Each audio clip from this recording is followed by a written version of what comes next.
4 दिन से हम यहाँ बैठे हैं, भी हमारे डीटी साहब हमारे पास आएंगे, हमारी परेशानियों का हल करेंगे। अब देख रहे हो कितने लोग बीमार पड़े हैं यहाँ पे, सिर पर छत नहीं है, ठंड पड़ रही है और बहुत बुरा हाल है यहाँ पे, और हमारी परेशानियों का हल नहीं किया जा रहा।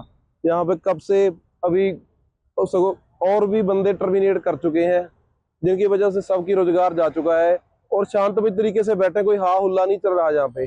आराम से अपनी भी हमारी परेशानियां आएंगे, हमारी बात सुनेंगे और इन लोगों को राहत मिलेगी, इनको ड्यूटी कब मिलेगी इसके लिए जो सब वेट कर रहे हैं। पर हमारे डीटी साहब तक हमारी बात पहुंच नहीं पा रही, जब उनको पता नहीं लगा प्रशासन को, हमारे पास नहीं कोई भी आ रहा है यहाँ पे। अभी ठंड में अभी कोई खाना पीना नहीं है यहाँ पे, कोई आप देख रहे हो कि पानी की व्यवस्था भी नहीं इनके पास है, और ये बीमार पड़ रहे हैं। पर जाए घर कैसे चले जाएं यहाँ से सर?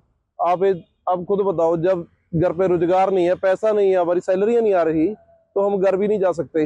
हमारे बच्चे जो फीस भी देनी है, और भी परेशानियां हैं। कुछ लड़कियां तो ऐसी हैं हमारे पास कंडक्टर जो टर्मिनेट हो गई। एक तो वो उसकी बेटी अपाहिज है और उसका घर में पति नहीं है, तो बहुत दिक्कत हो रही है, वो सब प्रॉब्लम आ रही है। आप ही खुद भी अपाहिज है, तो वो भी वहाँ यहाँ पे टर्मिनेट हुई है, वो भी बहुत परेशान है, उनके पास भी बड़ी दिक्कत आई हुई है। इसलिए हम तो प्रशासन से यही गुहार करेंगे भी हमारे पास जल्द से जल्द हमें इन सभी परेशानियों से राहत मिले। 142 तो ऑफ रूट है सर, जो पहले ही की उनकी तो सैलरी बिल्कुल भी नहीं आई, तो तकरीबन 250-300 के करीब टर्मिनेट हो चुके हैं। हम तो प्रशासन और लोगों, चंडीगढ़ के लोगों से भी यही गुहार करेंगे भी हमारे लिए जो हमने जहाँ सेवाएं दी हैं 10-10 साल से, हमारे लोगों से कनेक्टिविटी जो हमने बनाई है, सीटीयू की व्यवस्था को सही सुचारू ढंग से चलाने के लिए बनाई है, आप हमारा साथ दें। जितनी भी यहाँ यूनियन है, जितनी भी यहाँ संगठन है जो चंडीगढ़ के, चाहे किसान यूनियन हो, चाहे वो या आम कॉन्ट्रेक्चुअल यूनियन हो, जो भी है हमारा साथ दे, ताकि हमारी परेशानियों का हल हो सके। प्रशासन से तो यही कहना चाहेंगे, हम कहीं शांति पूर्व यहाँ से जब से आए हैं, हमने कोई यहाँ पे मुर्दाबाद नहीं की फालतू, कोई किसी का नारा नहीं गलत लगाया। हम अपनी बात अपने डायरेक्टर साहब तक भी हमारी सुनने आएंगे, इसके लिए हम यहाँ पे आए थे, उनके दरवाजे पे बैठे हैं। हम चाहते हैं वो हमारे को अपने पास बुलाए और हमारी परेशानियों का जल्द से जल्द हल निकालें। तो जो बंदे ऑफ रूट हो चुके हैं सर, उनकी ड्यूटी सभी की लगाए, जो उनसे गुजारा बत्ता चल सके।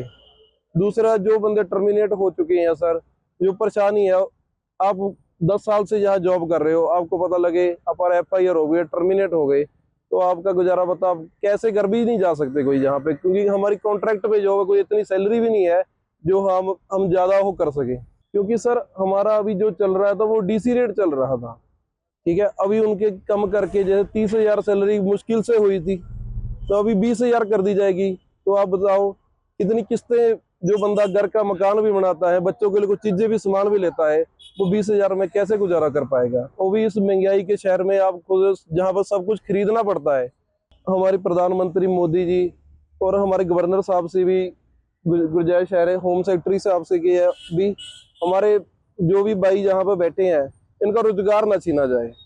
इनको जल्द से जल्द अपनी जॉब पर, ये काम करना चाहते हैं सर, ये काम पर जाना चाहते हैं अपने पर इनको काम नहीं दिया जा रहा। जो यहाँ पर आए थे, जो आस लेके चंडीगढ़ से आए थे भी हमारा रोजगार चलेगा, वो हमारी कृपा है भी इनसे रोजगार ना छीना जाए। ਅਸੀਂ ਔਨ CTU ਚ ਕੰਟਰੈਕਟ ਬੇਸ ਤੇ ਡਰਾਈਵਰ ਸੀ ਜੀ, ਤੇ ਸਾਨੂੰ ਉਹ ਪੁਰਾਣੀਆਂ ਬੱਸਾਂ ਸੀ, ਉਹਨਾਂ ਦਾ ਟਾਈਮ ਚਲੋ ਜੀ ਪੂਰਾ ਹੋ ਗਿਆ, 15 ਸਾਲ ਦਾ ਟਾਈਮ ਸੀ ਡੀਜ਼ਲ ਬੱਸਾਂ ਦਾ। ਹੁਣ ਇਲੈਕਟ੍ਰਿਕ ਬੱਸਾਂ ਆ ਰਹੀਆਂ ਜੀ, PM ਕੋਟੇ ਜਾ ਰਹੀਆਂ ਜੀ। ਉਹ ਪਹਿਲੀਆਂ ਬੱਸਾਂ ਸੀ ਉਹ ਵੀ PM ਕੋਟੇ ਦੇ ਥਰੂ ਹੀ ਚੱਲਦੀਆਂ ਸੀ, ਮਗਰ ਸਾਡੇ ਨਾਲ ਇੰਨਾ ਧੱਕਾ ਹੋ ਰਿਹਾ ਜੀ। ਇਹ ਕਹਿੰਦੇ ਵੀ ਤੁਹਾਨੂੰ ਹੁਣ ਅਸੀਂ DC ਰੇਟ ਨਹੀਂ ਦੇਣਾ ਹੈ, ਪਹਿਲਾਂ ਤੁਹਾਨੂੰ DC ਰੇਟ ਦੇ ਬੇਸ ਤੇ ਰੱਖਿਆ ਵਾ ਸੀ, ਤੇ ਹੁਣ ਕਹਿ ਰਹੇ ਤੁਹਾਨੂੰ ਅਸੀਂ ਕੰਪਨੀ ਦੇ ਅਧੀਨੇ ਕਰ ਦੇਣਾ, ਉਹ ਠੇਕੇਦਾਰ ਦੇ ਅੰਡਰ ਕਰ ਦੇਣਾ, ਉਹ ਤੁਹਾਨੂੰ 18 ਤੇ ਲੈ ਕੇ 20 ਤੱਕ ਸੈਲਰੀ ਦਊਗਾ, ਡਾਇਰੈਕਟਰ ਸਾਹਿਬ ਕਹਿ ਰਹੇ ਹੈ। ਪਰ ਅਸੀਂ ਕਹਿ ਰਹੇ ਹਾਂ ਜੀ, ਦੇਖੋ ਅਸੀਂ ਕਰੋਨਾ ਦੇ ਟਾਈਮ ਵੀ ਇੰਨਾ ਕੰਮ ਕੀਤਾ ਜੀ ਜਾਨ ਦੇ ਨਾਲ। ਅਸੀਂ ਚੰਡੀਗੜ੍ਹ ਸਿਟੀ ਦੇ ਲੋਕਾਂ ਨੂੰ ਇੰਨੀ ਸੇਵਾ ਦਿੱਤੀ ਹੈ, ਤੇ ਆਪਣੀ ਮਤਲਬ ਜਾਨ ਤੇ ਖੇਲ ਕੇ ਜਿਨ੍ਹਾਂ ਨੂੰ ਸਬਜ਼ੀਆਂ ਵਗੈਰਾ, ਦਵਾਈਆਂ, ਕਿਆ ਰਾਸ਼ਨ ਵਗੈਰਾ ਹਰ ਇੱਕ ਚੀਜ਼ ਪ੍ਰੋਵਾਈਡ ਕੀਤੀ ਹੈ। ਹਾਂਜੀ ਸਰ, ਚਲੋ ਉਸ ਟਾਈਮ ਤੋਂ ਕਰੀ ਤੀ ਜੀ ਤਰੀਬ, ਮਗਰ ਸਾਨੂੰ ਇਹ ਨਹੀਂ ਸਮਝ ਵਿੱਚ ਆ ਰਹੀ ਵੀ ਸਾਨੂੰ ਸਜ਼ਾ ਇਹ ਮਤਲਬ ਇਹ ਕਰੋਨਾ में ਅਸੀਂ ਸੇਵਾ ਕੀਤੀ ਜੀ, ਪਬਲਿਕ ਉਹਦੀ ਸਜ਼ਾ ਦਿੱਤੀ ਜਾ ਰਹੀ, ਸਾਨੂੰ ਕੋਈ ਦੱਸਿਆ ਨਹੀਂ ਜਾ ਰਿਹਾ। ਡਾਇਰੈਕਟਰ ਸਾਹਿਬ ਵੱਲੋਂ ਵੀ ਕੁਝ ਨਹੀਂ ਸਾਨੂੰ ਦੱਸਿਆ ਜਾ ਰਿਹਾ, ਬਾ ਕਹਿੰਦੇ ਜੀ ਤੁਸੀਂ ਕੱਢਦੇ ਤਾਂ ਜਾਓ ਆਪਣਾ ਘਰ ਨੂੰ। ਦੱਸੋ ਜੀ, ਅਸੀਂ ਕਬੀਲਦਾਰ ਬੱਚੇ, ਸਾਡੇ ਮਾਂ ਬਾਪ ਬੁੱਢੇ हैं जी, ਦਵਾਈ ਤੁਹਾਡੇ ਸਾਹਮਣੇ, ਔਰ ਮਹਿੰਗਾਈ ਇੰਨੀ ਹੈ ਜੀ, ਅਸੀਂ ਰਾਸ਼ਨ ਵਗੈਰਾ ਕਿਵੇਂ ਦਈਏ, ਕਿਵੇਂ ਗੁਜ਼ਾਰਾ ਚਲਾਈਏ ਜੀ। ਸਾਨੂੰ ਇੱਕ ਮਹੀਨਾ ਹੋ ਚੱਲੇ ਘਰ ਬੈਠਿਆ। ਸਰ ਮੇਰੀ ਤਕਰੀਬਨ 45 ਉਮਰ ਹੋ ਗਈ। ਦੇਖੋ ਅਸੀਂ ਹੁਣ ਨਾ ਤਾਂ ਜਿੱਦਾਂ ਪਹਿਲਾਂ ਚਲੋ ਟਰੱਕਾਂ ਤੇ ਕੰਮ ਕਰਦੇ ਸੀ, ਹੁਣ 10 ਸਾਲ ਤੋਂ ਸਾਨੂੰ ਇੱਧਰ ਹੋ ਗਏ ਸਰ। ਹੁਣ ਅਸੀਂ ਕਿਧਰੇ ਜੋਗੇ ਨਹੀਂ ਜੀ ਰਹੇ।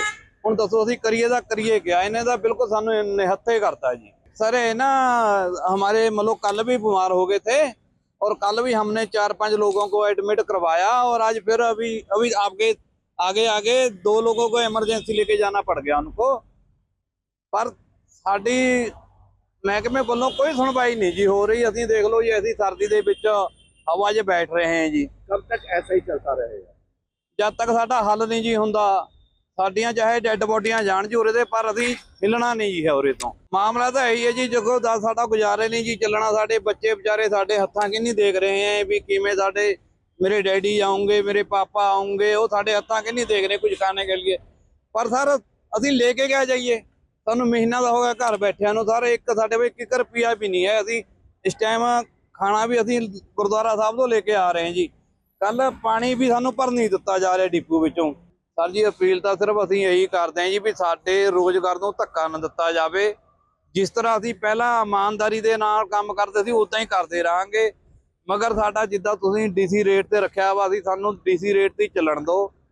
ਤੇ ਇੱਕ ਨਾ ਸਰ ਸਾਡੇ ਨਾ ਸਮਰਥਨ ਦੇ ਵਿੱਚ ਇਲੈਕਟ੍ਰਿਕ ਗੱਡੀਆਂ ਤੇ ਚੱਲਦੇ ਸੀ 3 ਨੰਬਰ ਡਿਪੂ 'ਚ ਡਰਾਈਵਰ, ਤੇ ਉਹ ਵਿਚਾਰੇ ਸਾਡੇ ਸਮਰਥਨ ਦੇ ਵਿੱਚ ਆ ਗਏ। ਤੇ ਉਹਨਾਂ ਨੂੰ ਐਵੇਂ ਜੈਟਲੀ ਇਹਨਾਂ ਨੇ ਜਿਹੜੇ ਅਨਟ੍ਰੇਨਡ ਡਰਾਈਵਰ ਹੈ ਜੀ, ਅਨਟ੍ਰੇਨਡ, और रातों रात डायरेक्टर साहब ने बुला के उन्होंने चढ़वाता 30-30 रुपए सैलरी कह के। जो आपके समर्थन में आए थे उनका क्या?